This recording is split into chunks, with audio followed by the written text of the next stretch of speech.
Welcome to a modified playthrough or discussion kind of review of a game that's coming out on Kickstarter soon called Castle Itter, The Strangest Battle of World War II. The game is designed by David Thompson and is a follow-up using the same system with some modifications, of course, as a game released in mid-2018 called Pavlov's House, The Battle of Stalingrad. These games are from Dan Verson Games, and like I said, the Kickstarter is starting soon. David had asked me to put together kind of a look at the rules, a video showing a look at the rules, some gameplay, and I might end up doing a full playthrough. We'll see. The game is a solo game, but it does have competitive variants and multiplayer variants. There are also several variants within the game to increase the difficulty, mainly using tactics cards and some alternate placement at the beginning of the game. We're not going to cover that necessarily in this video. That does significantly change the game, ramps it up, and makes it much more difficult for the defender to win. But once again, this game is a solitaire game, fantastic game. I loved Pavlov's House. This is kind of a tower defense or a static defense. You as the defender are trying to defend these areas as well as over here the gatehouse and Basatin Jenny, which is a tank. You are trying to defend these areas from the SS who are attacking this area. And you have to move around and shoot the defender or the attacking units represented by counters. I'll go ahead and show you one of the counters. This is a rifleman. This number is their defensive value. You can see the cool silhouette there, done by Matt White, who's a great artist. But yeah, you're going to try to stop these from advancing into the building, into the castle. If they ever get into the castle at one of these points, at the end of these lines, you are going to lose the game immediately.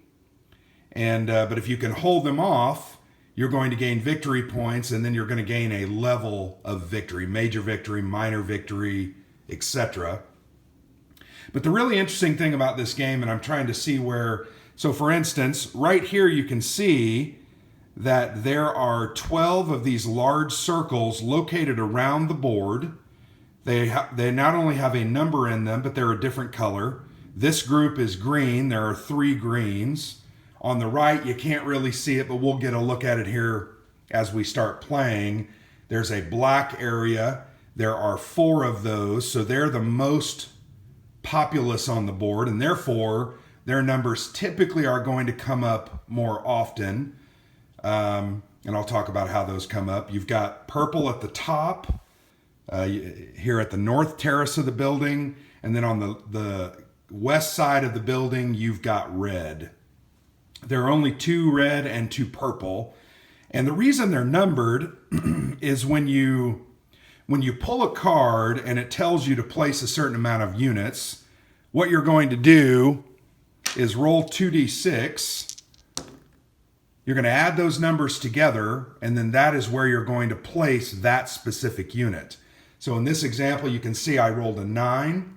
I would go over here on the right side to one of the black locations and place a rifleman, a scout, a sturm, a mortar, or a machine gun in that space, depending on what the card said. So you can see as you're rolling 2d6, the lowest number here is a 2, and the highest number is a 12. And typically when you roll 2d6, I think the statistically most common result is a 6, 7, 8, or 9. And those typically are most of the black. I think the blacks start at 7 and go through 10. So you're going to be putting a lot of those men in those black spaces. Then what's going to happen, as another counter is placed in this same circle where you already have a counter, see the counter sitting there, the counter already there will move up on the track. You'll place the new counter, whatever it might be, there, and that's how these units advance towards you, ultimately getting into the building and causing you an auto loss if you haven't figured out how to kill them or get rid of them. So really a fairly simple game, to be honest. The reason these areas are colored is you will notice in the defensive positions, and the defensive areas are outlined in white, and that is key to this game. This is an area. You can see the white border. So anytime you have guys in here, they can move within this location for free. It doesn't take an activation. They can move for free, and you can kind of move around, but they can't necessarily move across there without taking an action or move to another or new location. Another important thing about these area designations is some of your counters, your defending counters, for instance, let me show you Commander Schrader. He has a command icon. You can see he has a C. When he is located in a location, so let's put him in the South Terrace location, he can use his ability to exhaust to recover or rally other units located in his area. He cannot rally a guy across that location, but he can unexhaust guys that are in his area or remove disruption tokens. So that's why those areas are important. And let me say one other thing. I've played this game, I think this will be my 5th or 6th playthrough. I think I've got the rules down, but I may still make an error. I may also have to refer to the rule book. As this is a prototype pre-production copy, I don't have player aids. The player aids are very valuable. In Pavlov's house, I use those player aids a lot. So just bear with me. I may get a rule wrong. I may have to refer back to the rule book very quickly, but the rule book's laid out very nicely, and it should be quick, and we'll go from there. But really a fairly simple game. There is a deck of SS cards. Here, I'm going to show these to you really quickly. So you have a deck of SS cards, and you can see there's quite a few cards. You are trying to run through this deck. If you ever make it through this deck, you win, and you survive, and you're going to move to the final scoring to determine how best how you did. So I'm just going to turn over the top card because we're going to see this here in just a second. These cards have various units and actions on them. This is a unit card. So what this card is going to tell you is, 1, it is in the 1 deck. There are 4 different compositions of this deck, 1 through 4. This card is telling you to place 1 mortar. The mortar has a disrupt value, or the number of dice you're going to roll as it attacks, of 3, and it has a defensive value of 4. So in order to kill this unit, you're going to have to, on a 6-sided die, roll a 4 or higher, 4, 5, or 6. So once again, this is telling you to place a mortar, and these cards are all different types of cards like that. There's also action cards where you're going to have a sniper that's going to say attack certain positions. You're going to have various artillery, Pack 40s, Pack 30s, that are going to attack certain positions and reduce their defensive value. Let me show you right here, and I move the map, doggone it. You can see right here the gatehouse has a 6 defensive value to start, and it can go down to a 4. When something says attack the gatehouse, you're going to roll a number of dice. Let's say 3. You're going to roll a number of dice, hoping to roll a 6 or higher to cause a hit on that gatehouse. I rolled 5s, very fortunate. This, no hits, so the defensive value won't reduce. If out of those 3 dice that I rolled, at least one of them were 6 or higher, this gatehouse is going to be reduced to a 5. Therefore, in the future, any number 5 or higher hits it, and you can see it goes down to a 4. Once it's down to the bottom, you're still going to roll dice when those cards come up. And it's going to, if you roll a 4 or higher, what it's going to do is disrupt the defenders that are located in that position. This is the gatehouse. They're going to take a disruption token. That's a disruption token. You're going to put that on them. They cannot take actions until they remove that disruption token. If they accumulate 2 disruption tokens, they will be killed. So you can see that going down is a bad thing. There's not much you can do to stop it other than put your bad rolling on and roll 1s and 2s, because you're never going to hit at that point as the attackers, which is a good thing. But those are some of the basics of how the game works. The game also, and we'll go through this as we start the play, the game has various defender counters. I'm going to just I already showed you one, Captain Schrader. I'm going to show you 2 of the American defenders. So on the left, you have a defender who is, you can see he has a tank helmet on. He is a tanker. You can tell that he has a special ability tanker. He can shoot the guns located in Besotten Jenny and the gatehouse to either attack SS counters or to place suppression tokens. We'll talk about that as we do it. You can see he has a couple of numbers at the top. The first value is his attack number. If he is attacking simply an SS counter from a combat position, you're going to roll 1 dice. Unless he's using one of these guns, then you're going to roll the dice that are shown on the board. So the M1919A4, he would roll 2 dice. On the right side is his suppression value. So if he decides not to attack, but instead to suppress, you would be allowed to place 2 suppression tokens on the colors that match his combat position. Over here, you've got Pollock. He has no special ability, but you'll notice his attack value is better. He's going to roll 2 dice, and then when he suppresses, he's going to roll 3 dice. So those are examples of your defender counters. They're going to be placed in locations. They're going to attack the SS as they advance, and you're also going to try to keep them alive, keep them healthy by turning them over and making sure they can do actions again. So that's kind of a basic look at the rules. The other thing about this game, that deck does have a couple of special cards located within it that are going to have certain functions happen.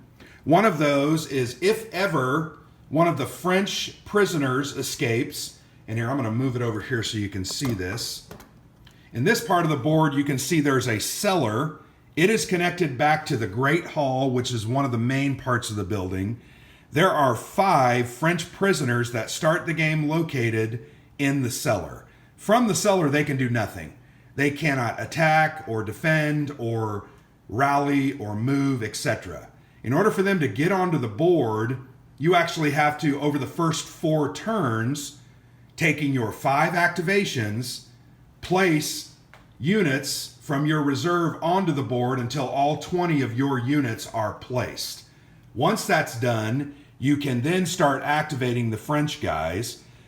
One of the guys, Mortar, he actually was a tennis pro who was captured. If he gets out and he has the E, you can see he can escape. If he gets out into the combat positions, let's move back. If he gets out into the combat positions, he can then attempt an escape. If he escapes, you're going to place this card, and sorry, I wanted to show you that card, but if I go to the rules, it's going to tell me where to shuffle that deck that card into the deck. And what that's going to do is it's going to end the game a little quicker, maybe 2 or 3 rounds quicker, so it's going to increase your odds of winning the game. What happens historically is Mortar gets out, I believe, and goes and alerts some local militiamen, and they run back to join the siege and make it more winnable. So that's going to happen if and only if Mortar escapes. You can win the game without Mortar escaping. That's fine. You're going to get fewer victory points because he's worth a certain amount of points if you escape.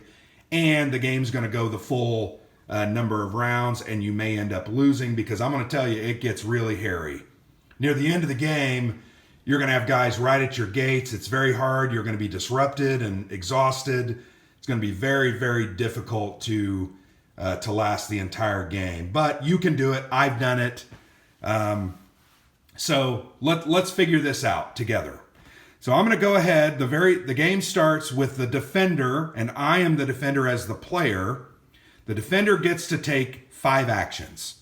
So what I'm going to do is I'm going to move one of my tankers. So I'm going to move the guy I showed you earlier, Macaulay. And you can see down here in the right side of the board, there is an action track, and you have these 5 stars. You're going to take an action and place that to keep track of that. I'm not going to show that on board very much. You'll just have to know that I'm doing that correctly. So I'm going to go ahead and take Macaulay, and I'm going to put him, I'm actually going to put him in the 76 millimeter cannon spot. One thing I would point out about this spot, if you can see, it is a white spot. So it is not a combat position because it does not have line of sight to any of these units. It is white. In order to have line of sight to these units located on the black, you have to be in a black location. You can see that there. The yellow, you have to be in a yellow location. So he's in a white location and will not be able to fire upon any of those units. And you might ask, well, why are you doing that? And actually, I don't need a tanker there. Or no, I do need a tanker to load. Well, I'm going to go ahead and load the big 76 millimeter gun because I want to get a lot of suppressed tokens out initially so that I can fight those guys off. So there, that's one of my actions. For my second action, I'm going to go ahead and move another tanker, Rushford. So there's action number 2. And he could take an action, I'm sorry. So he's going to load. So he will move this loading token. Once again, Macaulay, when he went there, he could take an action as well. So he's going to load the 76 millimeter cannon. Then for my second action, I'm going to move Rushford into that location, that combat position. And he's going to fire that gun, not as an attack, but as a suppression. So I'm going to discard this token. I don't discard it. I just move it back here to remind myself I've got to load this gun again in order to attack. So if you look at these numbers, he would have using this cannon, he would have a 4 attack value or 4 dice. He also can do 7 suppression tokens, which is very, very powerful.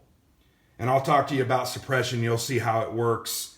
But I'm going to go ahead and place 7 suppression tokens in the black combat location suppression box, which you can't quite see. I'll move it back. There you go. You can see I put 7 in there.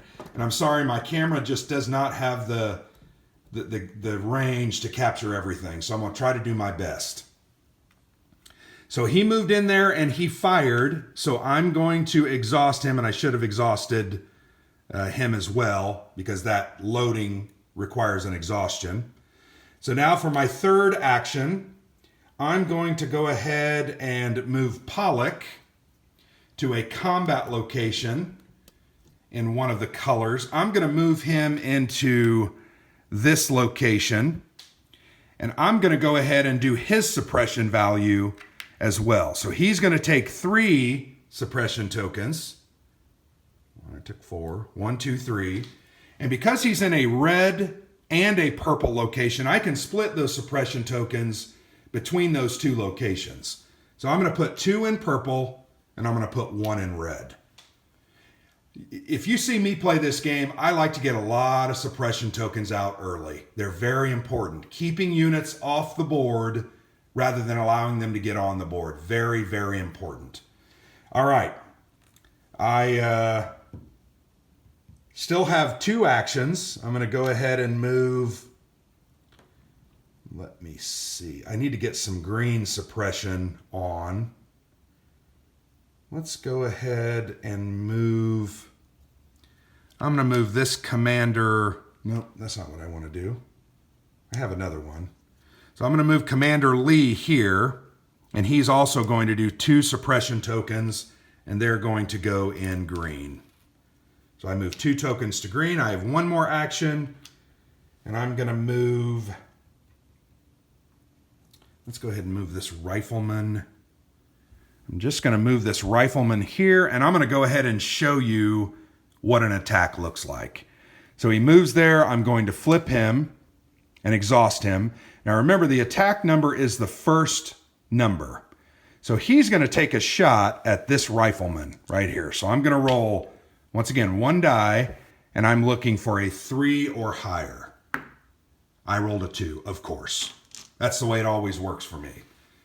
So I missed, nothing happens. So there you have it. There's our first round, our first defender actions. And we're going to go ahead and start with the SS deck. So I'm going to reach over. I'm actually going to pull 3 cards, but don't look at them. I pull 3 so I can remind myself they have 3 cards. So I'm going to place them right here. You turn them over one at a time. Very important to the game, one at a time. So I turn that card over. This is a mortar. So we're going to place 1 mortar in a random location. So here's where I have to decide, am I going to roll my dice to suppress? You have to decide before you roll to see, no, you roll first and then you decide if you're going to suppress, because you need to know which area it's going into. So let's go ahead and roll a die. So I rolled a 4. So a 4 is a red. So I'm going to grab a mortar token. So again, there's what or a mortar counter. And I'm going to move a mortar counter. Let's move over here to the left just so you can see it. And I'm going to place it here in this red circle. Now you may be saying, well, Grant, you just made a mistake because you told us when you place a counter in these circles, these other guys move up. Well, that's not always the case. When you place a mortar and a machine gun into these big round numbered circles, they don't force the counters that are already located in that space to move. They're the only 2 counters that do that. Everybody else would force that to move along. So in this instance, the mortar is not going to force me to move, but what it's going to do is it's going to disrupt a space in the red. So I'm going to go ahead and let me grab my rule book just to make sure I'm doing it right. Because once again, remember all right. When you play a machine gunner or mortar, you also roll to see if they disrupt a defender. Roll 1 die and compare the result to the defender combat position that is in the same color where the MG or mortar was placed. Then roll a number of dice equal to the disrupt value, 3 for a mortar. If at least one of the dice is equal to or higher than the combat position's current defense value, I'm going to place a disrupted token on that unit. So you'll see that there are numbers in these spaces. So you're going to roll another die to determine, and I rolled a 6, which is where he is. Now, if there's not other units, you're going to first go higher, and if there's nobody higher, then you're going to go lower. So this guy pretty much was going to be attacked no matter what. Once again, the keep has a defensive value of 6. The mortar tells me to roll 3 dice. So I'm going to grab 3 6-siders. I'm going to move this over here so you can see. All right. Good roll. You might say, what the heck? That's a terrible roll. Well, anything under a 6 for me is a good roll as a defender. So the mortar team misses and nothing is going to happen. There's going to be no negative effects. Thank heavens, because I didn't want to have a disrupted token. So that's number 1. I could have decided to suppress that guy. I feel like mortars, while they are powerful and you cannot let them build up, I'm okay with that because it doesn't move it along and we'll get around to where we're attacking them. All right, next one, another similar type of unit, an MG team. So I'm going to place 1 unit. Once again, I'm going to roll a die. I roll a 6.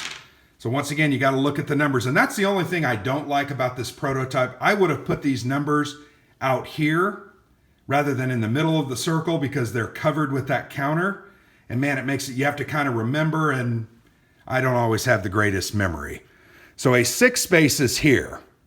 So at this point, an MG team is going to be placed there. I have 2 purple suppress tokens. You know what? I'm going to go ahead and attempt a single die suppression. So I take one of my suppression tokens, I throw it to the reserve. Let's move this dice tray back so you can see. I am looking to roll a 4 or higher to disrupt him and get him out. I rolled a 6.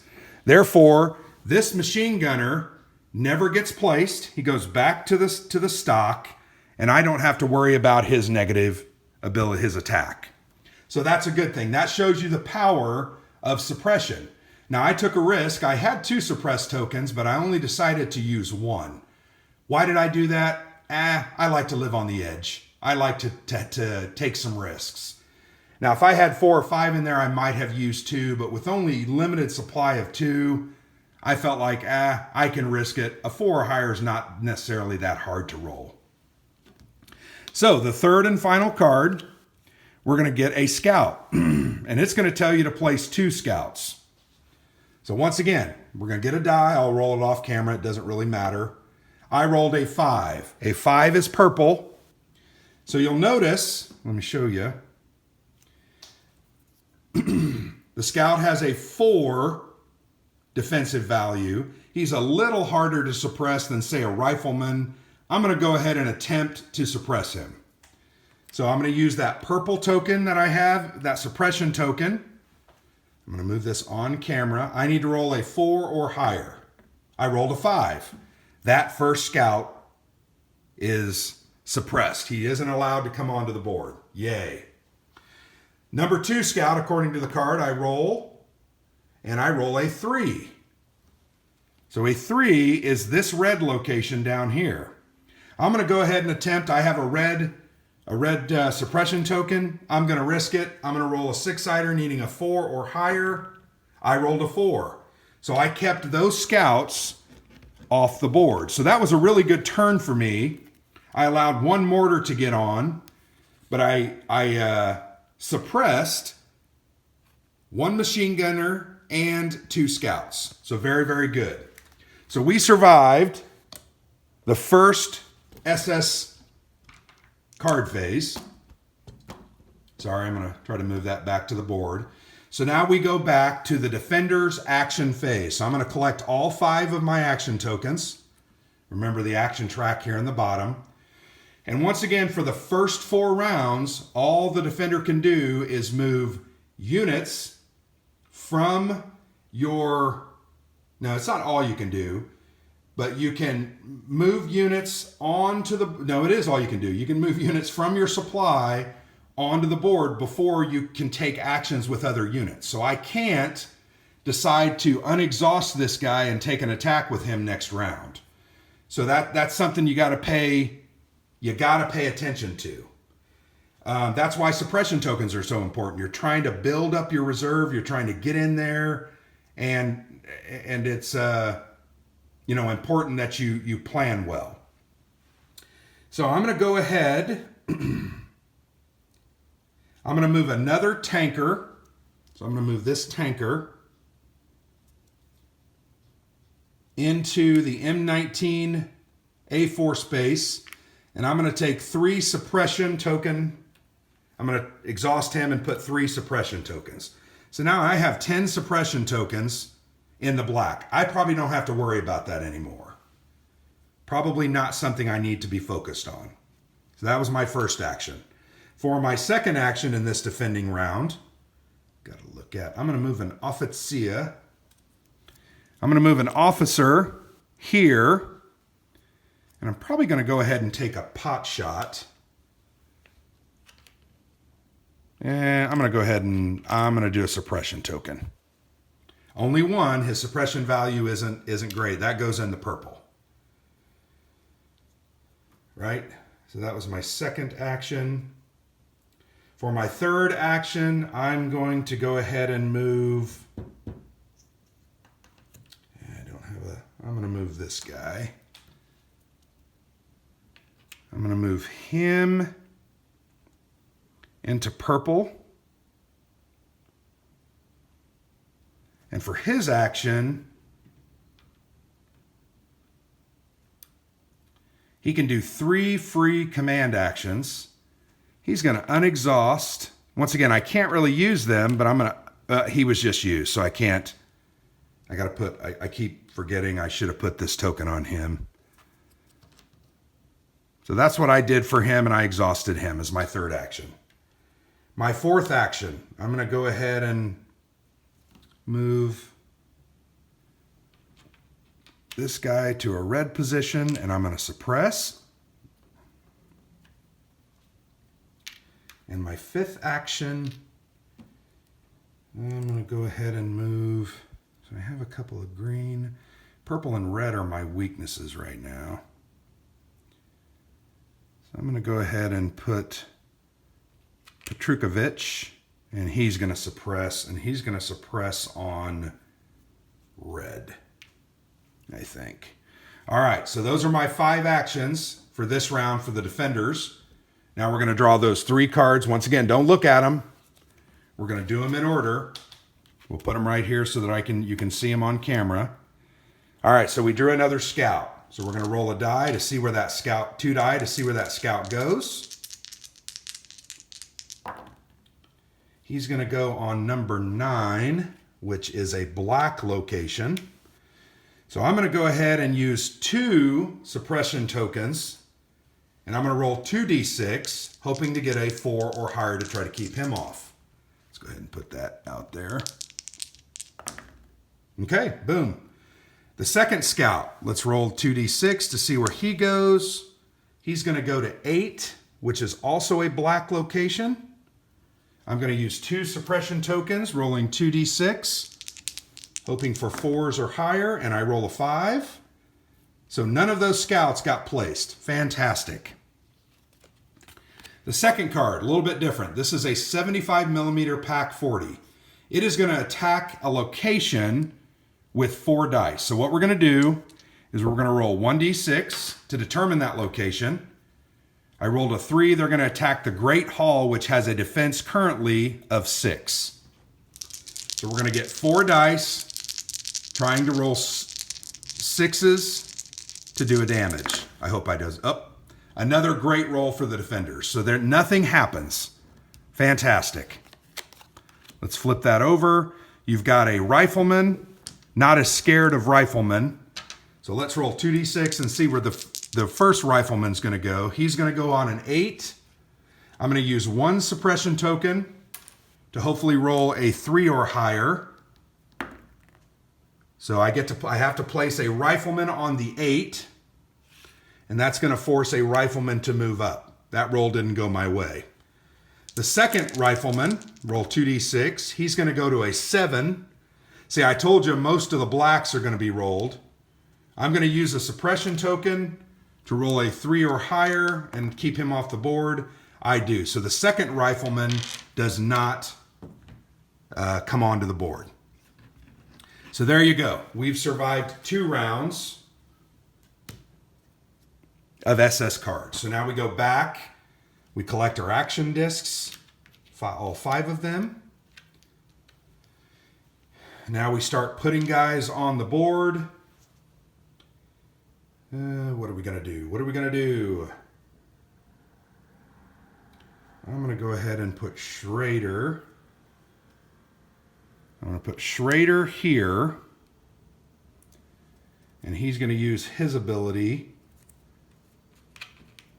to unexhaust those 2 guys. We need to put markers on them, and then this comes off. Although, remember, you can't necessarily do actions with him. So that was my first action. Just trying to get prepared for the future. Still got it, so I got to move guys from off board. I'm going to move this guy here. And I'm going to do a suppression to put a red. That's my second action. For my third action, man, I used a lot of those. So I'm going to move this tanker here, and I'm going to put 3 more suppression markers into black.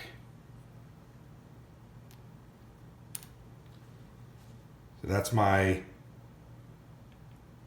third action. For my fourth action,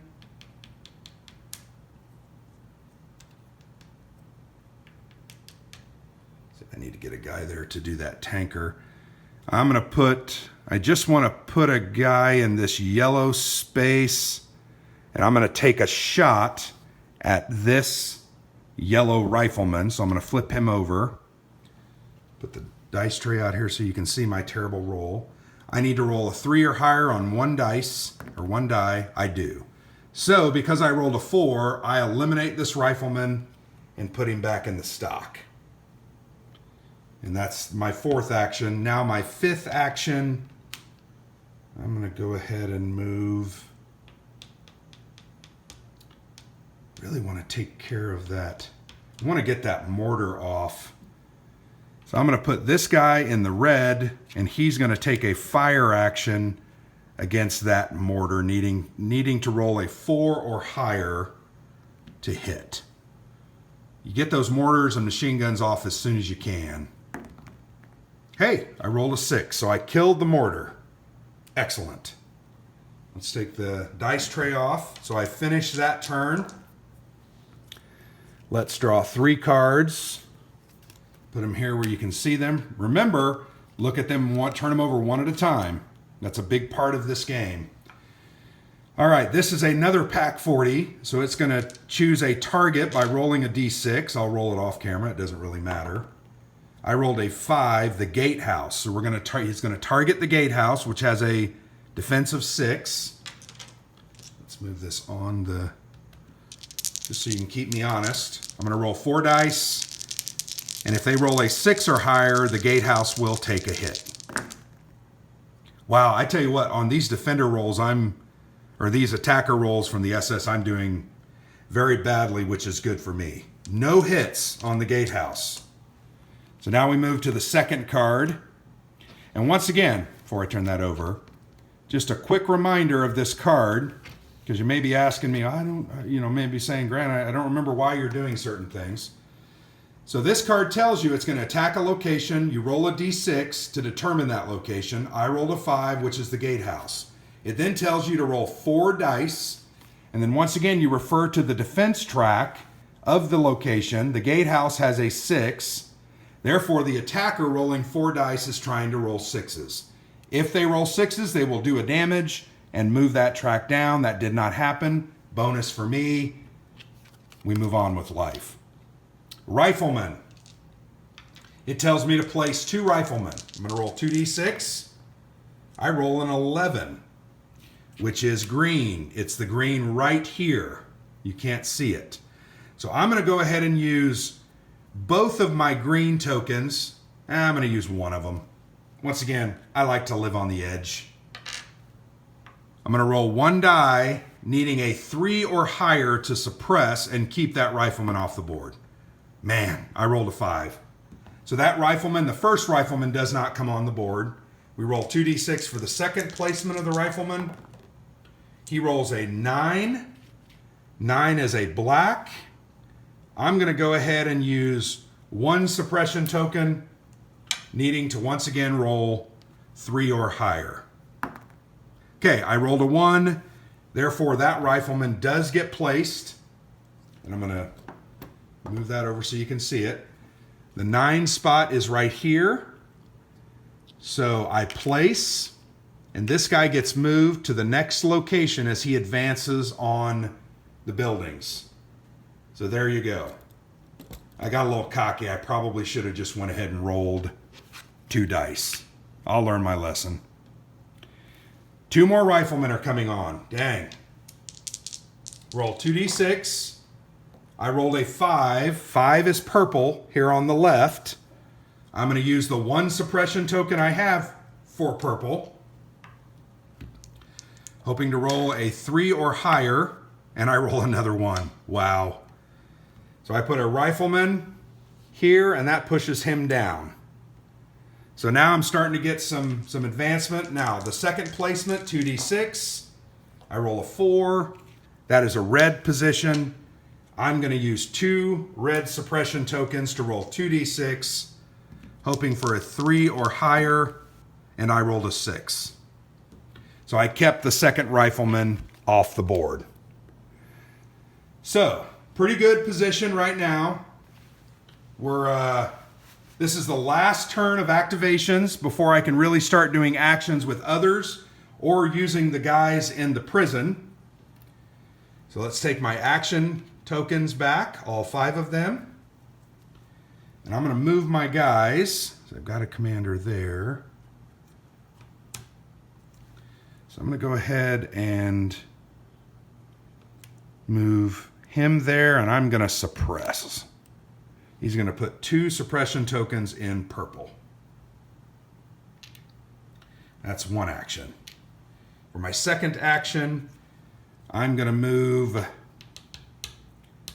Warsham to yellow, and I'm going to take a pot shot at this rifleman over here. Rolling 1d6, needing a 3 or higher. Jeez, now I'm not rolling good. I should have shut my mouth. My third action, I'm going to move Hokel in. I'm going to move him in this location to try and protect him. And I'm going to suppress with him. So I'm going to put 1 suppression in green. For my fourth action, I'm going to put another low morale officer there, or not officer, rifleman. He's going to take a shot. He's going to take a shot at number 11 here. The rifleman number 11, so I put that back on the board. 1d6 needing a 3 or higher. Is that like 3 ones in a row? Not great. All right, my final placement. I feel like yellow's going to start getting pretty nasty. So I'm going to put him there. I'm going to take a shot on yellow. So 1d6, needing a 3 or higher. I think that's 4 ones in a row. I'm going to throw that die away. That die is now destroyed. He has failed me enough. So those are all 5 of my actions. We go back to the deck. We draw 3 cards. Once again, don't reveal them. Reveal them all at once. Reveal them one at a time. So now we're going to do a Sturm. Sturms are a little tougher. You can see they have a 5 defensive value. So to suppress them, you need to roll a 5 or 6. To kill them, you need to roll a 5 or a 6. They're just a little bit harder. They're kind of the storm troopers. They have Sturmgewehr, assault rifles. They're just a little more powerful. All right, so we're gonna see where he goes. He rolls a 2, which is on a green. I'm gonna use the 2 green suppression tokens I have, hoping to roll a 5 or a 6. And I do, a 5. So he doesn't get placed. Awesome. And here we have an 88 millimeter flak. So this is also going to attack location. Going to roll a d6. It's going to roll 5 dice too when it attacks. I rolled a 4, which is the north terrace, this area. So he's going to roll 4 dice, needing 6s. I rolled 2 6s. So, should have rolled that on camera. We're going to take the north terrace defense track and we're going to reduce it by 1. So it's now down to a 5. It's easier to hit, and my guys are closer to being disrupted by mortars, machine gunners, etc. All right, we're going to place 2 scouts. The first scout placement, 2d6. He's going to go to a 10. That's black. I'm going to use 2 suppression tokens. Rolling 2d6, needing 4 or higher. Got it. So I keep him off. The second placement of the scout, we roll 2d6. It's another 10. I'm going to use 2 more dice. Needing a 4, 5, or 6. I got a 6, so I kept the scouts off the board. Now, you can see to what great effect I am using suppression tokens. What I would say is I'm now down, and it's going to take me a couple of rounds to figure out how to get those guys back. The one problem I do have in the black area is I don't have a commander, and that's a big mistake. I should probably move a commander over there, but we'll see how it goes. You can't do everything, you can't defend everything, and not everything's going to go your way. All right, so gather my action tokens. So at this point, I have moved all 20 of my defender tokens from my supply onto the board. Now what I can start doing is using, once again, I can start using the French guys to move out onto the board to try and assist.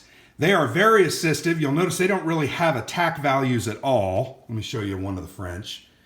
They are not attackers. This is De La Roque. He does have a 1 suppression, but he has this thing called an inspire action. If he is in a combat area, every other token located in that space on a suppression action or an attack action gets an extra die. So it's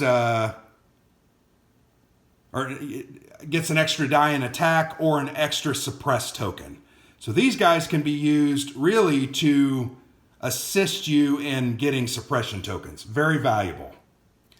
But they aren't good at attacking. And remember, Mortar is the one guy that you want to try to get escaped. You want to get him out so that you can put in that card that's going to shorten the game. A little harder, a little easier said than done. In order for Mortar to escape, he can't be exhausted or disrupted. His location, he has to escape. I think it's from the North Tower or the South, North Terrace or the South Terrace. There can be no SS counters in those areas. So the purple or North Terrace is the easier of the locations to escape from. There's only 2 areas where there are SS entry points. So if you can keep this controlled, have a good round and smoke them, you can then get him to retreat. So that may be the next thing that I try to do here, is to get these guys so that I can get him escaped. Yeah, but once again, there's a lot to do, and it just makes it so very difficult. So my first action with Pollock, I'm going to go ahead and suppress with him. And I can split those because he's in a red and a purple. I'm going to put 2 in red and 1 in purple. Actually, I'm going to put 2 in purple. That'll give me 4 suppression counters in purple so that I can try to keep those guys out. Then I'm going to try to unexhaust my commander there so that next round he can... And this is where, remember, you got to put these action tokens because that reminds me he can't do anything this round. I'm going to go ahead and fire with that rifleman. I'm going to fire on this rifleman here. I have only 1 die and I need a 3 or higher. I rolled a 4, so I killed it. Very good. Still have 2 actions left. I want to move Mortar from the cellar to the Great Hall, and I can't remember if that exhausts him or not. Let me just bear with me, guys.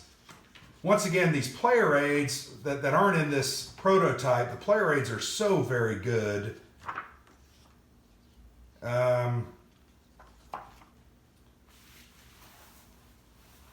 Defender.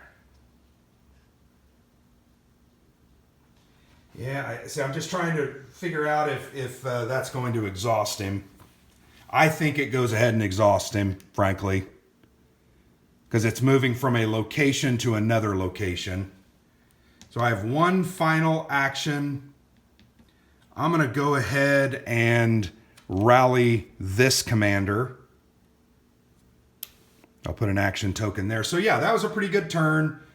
Got some suppression tokens. I have rallied both of my commanders, so next turn they can help get everybody ready, hopefully for an escape attempt next time. I killed a rifleman here. So now what I need to do is kill the rifleman over here in this corner, which you can't quite see. Get Mortar here, get everybody clean, and then make an escape attempt. And there is no roll, it's just an escape. So that's what I'm trying to do. All right, back to the SS deck. Let's pull our 3 cards. I hope you're not bored. I hope you're finding the video helpful. All right, once again, we're going to do placement of scouts. 2d6. I rolled a 7. It is a black position. I'm going to use my final 2 suppress markers to try and keep him out. I need a 4, 5, or a 6. I got it. Second scout placement goes to a 10. I have no suppression tokens left, so I'm going to have to put a scout out. But I'd rather have it on that 10 location. I think. I don't really know. All right, next card, Panzerfaust. This is a different type of artillery. It only is going to attack the Besotten Jenny location over here, which is the tank. Besotten Jenny. Besotten Jenny's a little different, you'll notice. Its defense tract has a 6, 5, and a 4, along with a 0. When it gets to a 4, if it's hit again, it will be destroyed. Every guy that's in that location will be killed. And you don't want that to happen. That's not good. Because you're going to get victory points for these guys that are alive at the end. If you don't have these big guns at the end, near the end, it's going to be very hard for you to kill things. So let's go ahead and do the attack location, Besotten Jenny. It's going to roll 4 dice. Looking for 6s. Hallelujah. That's a great roll. So he does not hit. Fantastic. So let's move back to the center of the board. I hope I'm not making you sick with my camera work. All right, 20 millimeter flak 30. We're going to disrupt defenders. This is not a good card. Very, very bad card. We're going to roll a 6-sider to determine which combat positions are targeted. So we rolled a 6, so it's red. So let me, you know what? Once again, wish I had those,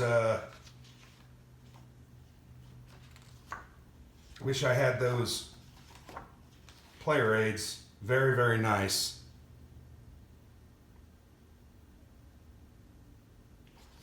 I'm just trying to find the SS card 20 millimeter flak location because I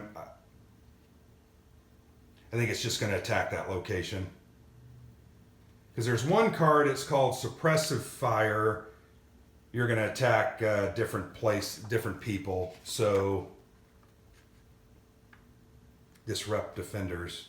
Here we go, I found it. 20 millimeter flak and 30 millimeter. So I did the 20 millimeter flak.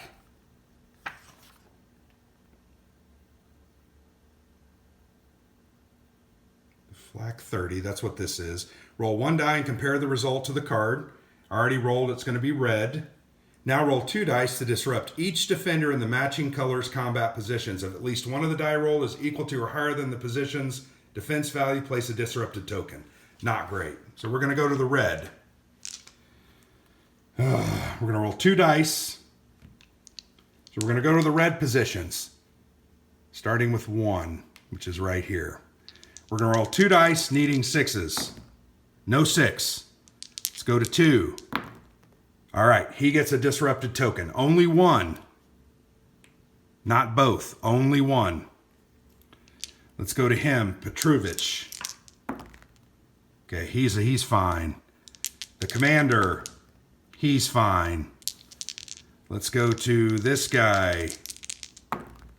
He gets disrupted.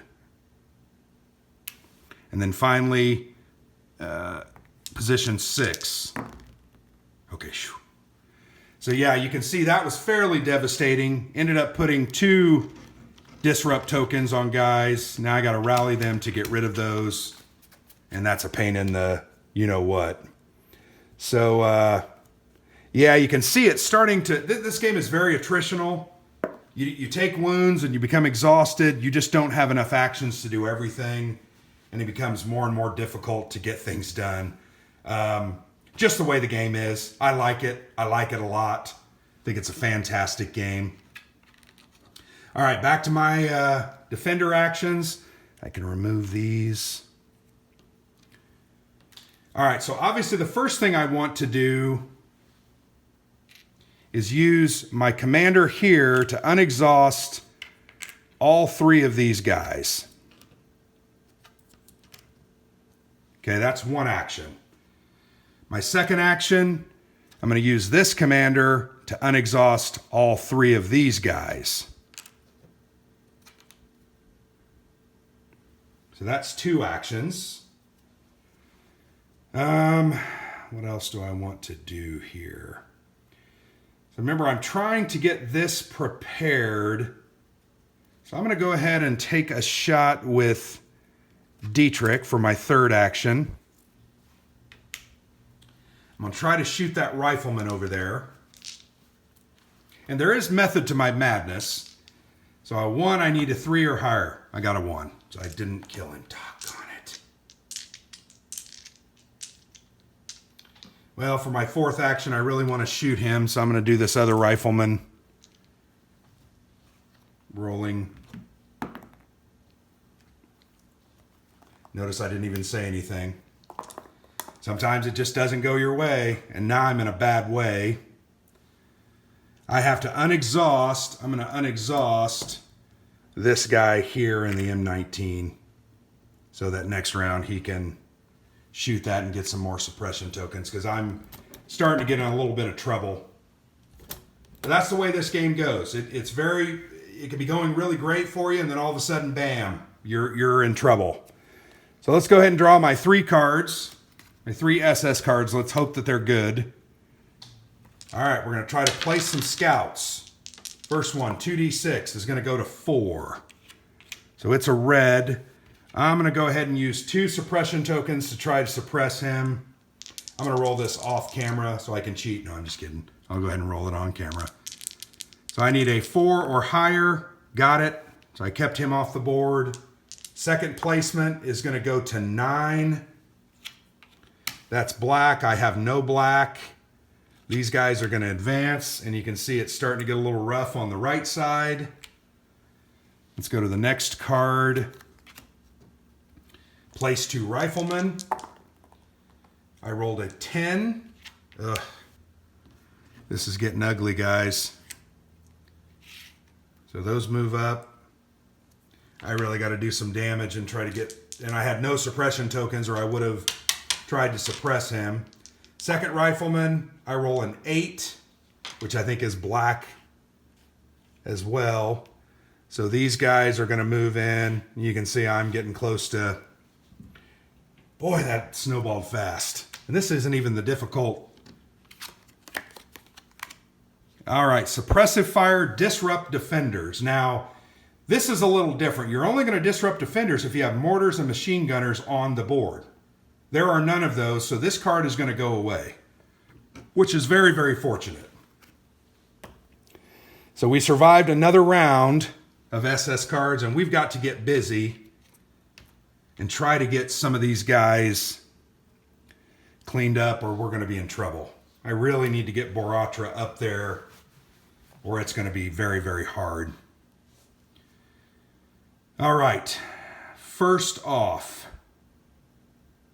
and remember, I can't move exhausted. I can't exchange places with exhausted people in another location. Well, I'm going to have to, my first action, Pollock's going to take a shot at that rifleman because I got to get him out of there. So 2d6 needing 3 or higher. He got it. So I kill that rifleman. And once again, remember, I'm trying to get, trying desperately to get it so that Mortar can escape. It's going to take at least 2 more rounds, but that's the way it is. So I am going to go ahead and unexhaust him and unexhaust him for my second and my third actions.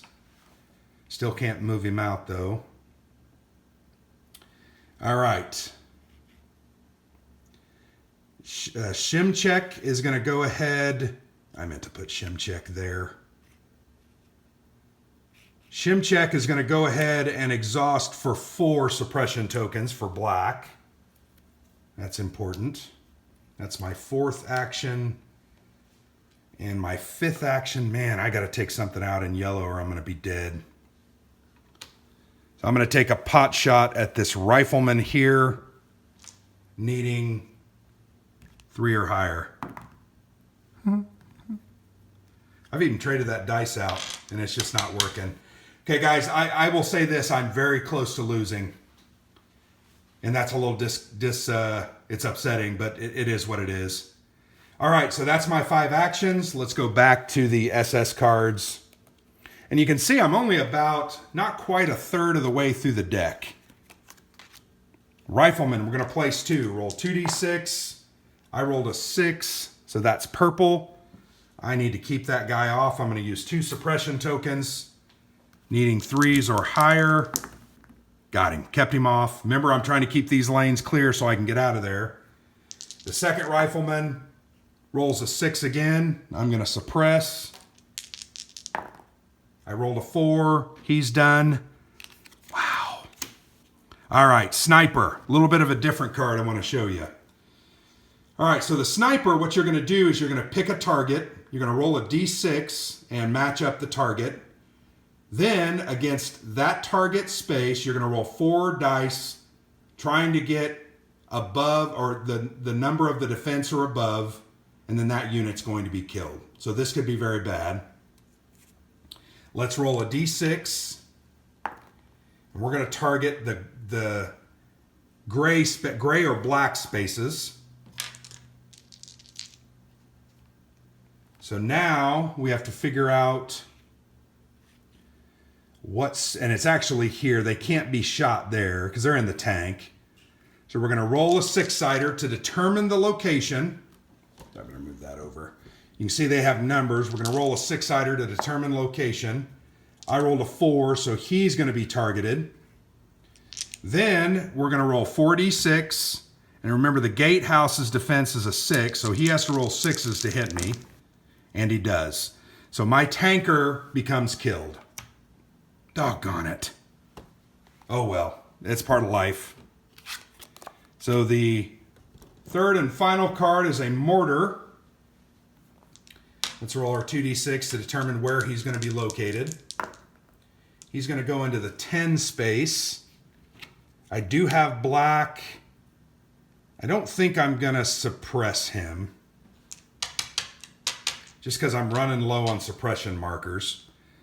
So he's just going to be placed there.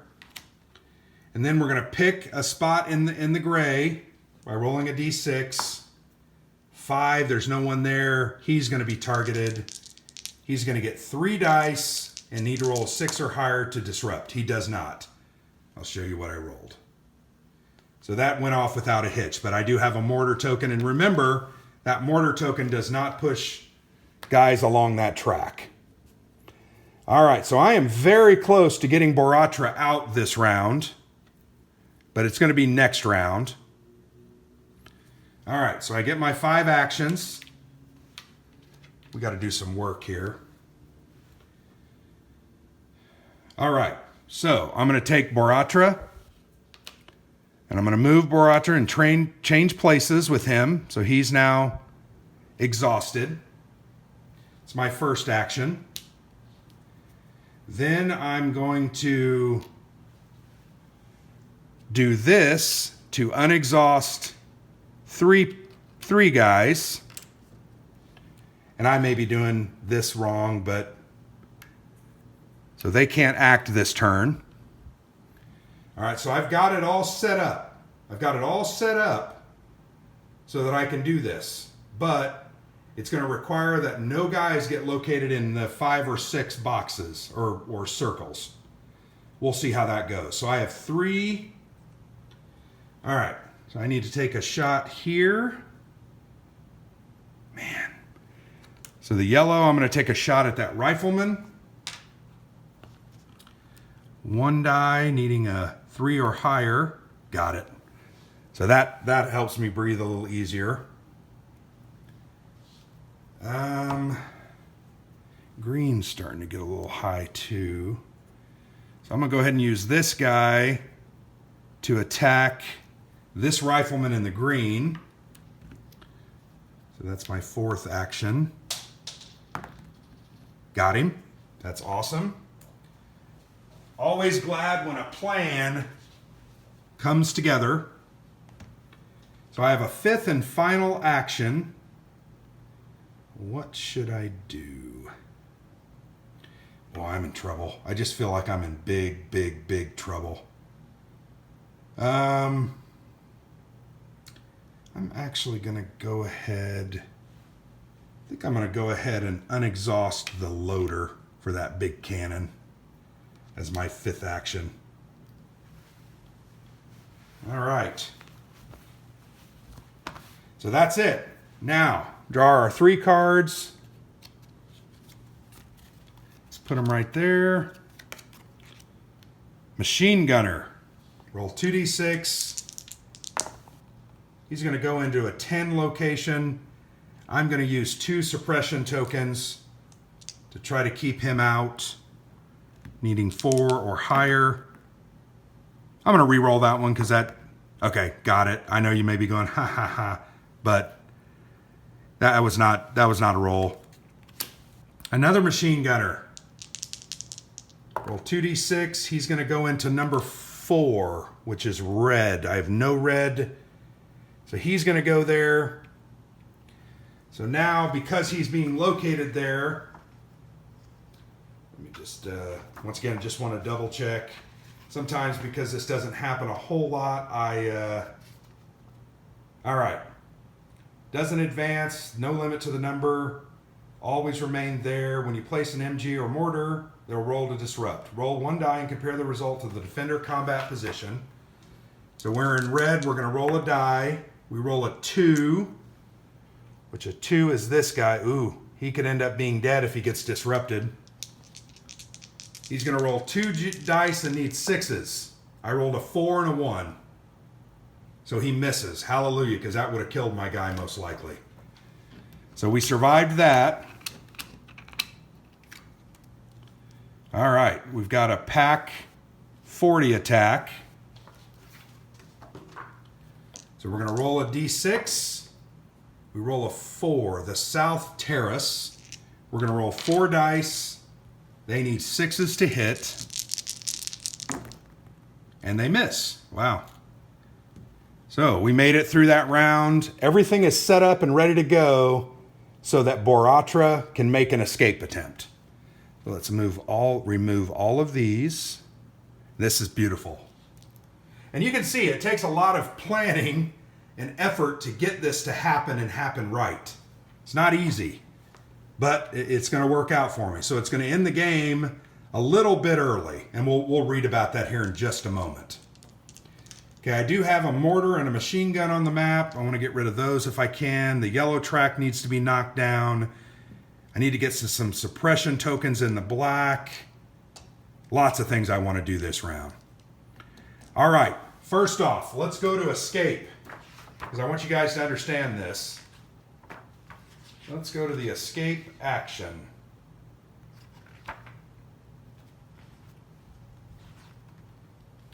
It's on page 10. All right. So only Mortar, who has the escape special action designation, can take the escape action. When Mortar begins his turn in a combat position that has no SS counters in positions with corresponding colors. Yep, that's red. So you might be asking, well, there's a rifleman over there on the left, Grant. Let me show you. That's a red rifleman. So it doesn't affect there are no purples that are taken up by SS counters. So Mortar is able to escape. Mortar can take the escape action. He cannot escape from the cellar or great hall. He must begin his turn in the southern or northern terrace. We're in the northern terrace. The gatehouse or Besotten Jenny. When Mortar escapes, remove his counter from the board and check the deck number of the top SS card in the discard pile. Mix the special 142nd Infantry Regiment card into the SS deck according to the deck number. All right, so here we check the top card of the discard. It says 2. So on deck 2, mix the 142nd Infantry Regiment card into the bottom 9 cards in the SS deck. All right, so we're going to take the bottom 9. 1, 2, 3, 5, 6, 7, 8, 9. We'll put those back and move them. So I took the bottom 9 cards of the SS deck without looking at them. And then I'm going to slip into that 142nd Infantry, because what happens is Mortar escapes, and he's going to go call in reinforcements from the 142nd. So he's running down, he's going to get them, and they're going to come back. The game potentially can end early. So I'm going to shuffle those up. I'm going to place those back underneath that deck. So that means the game can end 1 to 3 rounds early, depending on when that card is drawn. Because when that card is drawn, the game ends immediately. All right, hope you understood that. That required an action, so I had to use up an action space. But Mortar has officially escaped. And we're in decent enough shape right now. All right, so I'm going to go over to Besotten Jenny and use some actions to start loading them up with more suppression tokens. So I'm going to load. That's an action. That moves that down there. I'm going to go ahead and rally this guy, but he unfortunately cannot be used this turn. That's okay. And I'm actually going to go ahead and rally this guy as well, but he can't be used this round. So I have one more action. And looking at the board,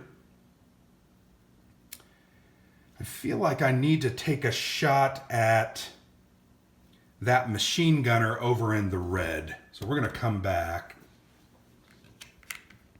So I'm going to use Pollock. He's going to roll 2 dice, needing 4, 5, or 6. Got a 6. So the machine gunner is dead. Because I'm telling you, when that disrupt all defenders comes up, and the mortars and the machine guns get to take pot shots at your guys, that can be very, very bad. All right, so there's my 5 actions I've used to get Mortar escaped this round. We're doing pretty well. So that was, as I was saying, that was the completion of our 8th turn. And we're about a third of the way through the deck. So we've made good progress. We're generally alive. We've only lost 1 counter to a sniper.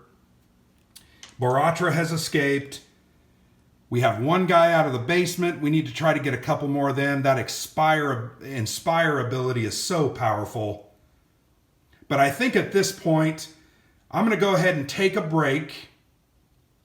Don't worry though, I will do a second part to the video, finish out our playthrough, and then I'll do some final thoughts so that you understand my thoughts on the game. I really do like this game.